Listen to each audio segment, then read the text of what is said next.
One of the most common questions I get when people learn that I thru-hiked the Appalachian Trail is, how much weight did you lose? Hi, I'm Audrey. On trail I'm known as Glow Stick. In 2018, I quit my job in Washington, D.C. to thru-hike the Appalachian Trail from Georgia to Maine. It was amazing. So, this is not really a straightforward story/answer for you, but from the beginning to the end of the trail, I only lost 8 pounds. In the first 2 months, I only lost 2 pounds. Then I lost 9 pounds after having 2 bouts of the stomach flu 2 weeks in a row, going to a music festival and having to do a bunch of 20+ mile days in a row to catch up with my trail family after the music festival. Once I caught up with them, we were in the mid-Atlantic where the trail is a lot flatter and easier than it had previously been in the South, and a lot flatter and easier than it would be in the Northeast. So we started doing a lot bigger mileage days and bigger mileage weeks, and I lost 2 more pounds. So I started the trail at 134 pounds. Starting when I weighed myself in New York, I weighed 121 pounds, and that remained until the New Hampshire-Maine border. I didn't really get to weigh myself in the state of Maine. I think there just weren't scales at hostels or whatever, but when I finished the trail, I weighed 126 pounds. So that means I gained 5 pounds in the state of Maine. I'm not super surprised because starting in the White Mountains of New Hampshire, which are super difficult, I got really tired, like my body just suddenly felt exhausted, and I got ravenous. And this continued through the end of the trail. And so I started eating more. I was eating a lot more, and I started craving peanut butter like it was my job. I would eat a jar of peanut butter in like 3 days, even though for the whole rest of the trail, I never really craved peanut butter and never really ate it.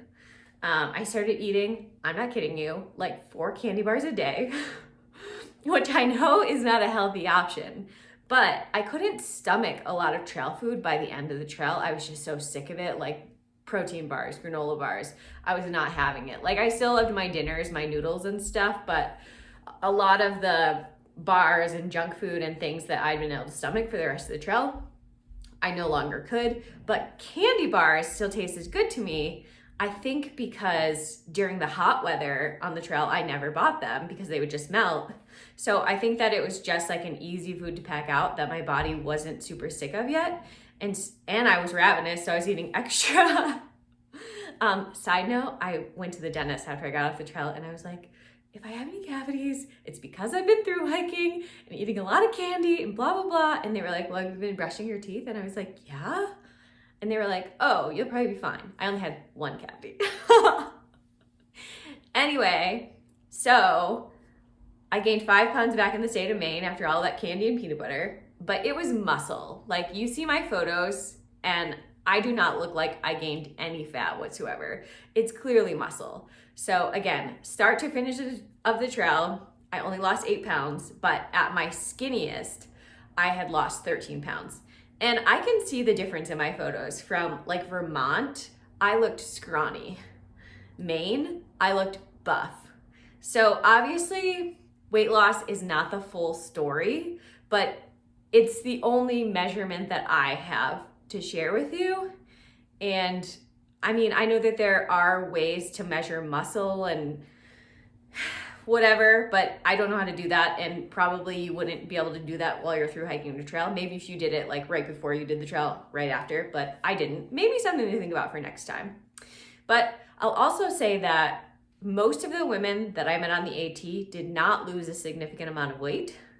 Some even gained weight, but most of the men I knew lost a significant amount of weight.